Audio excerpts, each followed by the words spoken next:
Kumpirmado na ang pagbabalik at muling mapapanood sa telebisyon ng Maalaala Mo Kaya o MMK.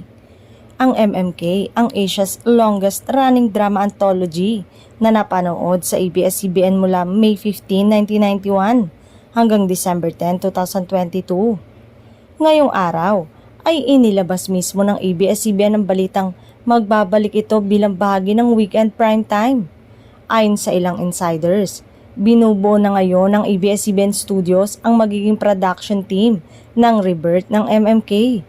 Gusto nga raw nila na mas maging bongga ang bagong MMK na parang pelikula ang quality ng bawat episode at magugustuhan ng mga new generation of TV viewers. Isa pang ikinagulat ay ang chika na si Judy Ann Santos ang napipisil na magiging bagong host ng nasabing programa at hindi ang original host nito na si Charo Santos Concho.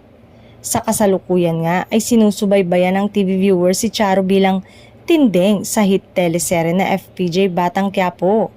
Kahit hindi pa official na host ng MMK si Juday, ay marami ang tiyak na mae-excite na mapanood siyang nagbabasa ng mga sulat ng letter senders. Tiyak naman na ikatutuwa ng matatapat na taga-subaybay ng MMK ang balita tungkol sa posibleng pagbabalik sa telebisyon ng programang naging bahagi ng kanilang mga buhay sa loob ng 31 taon.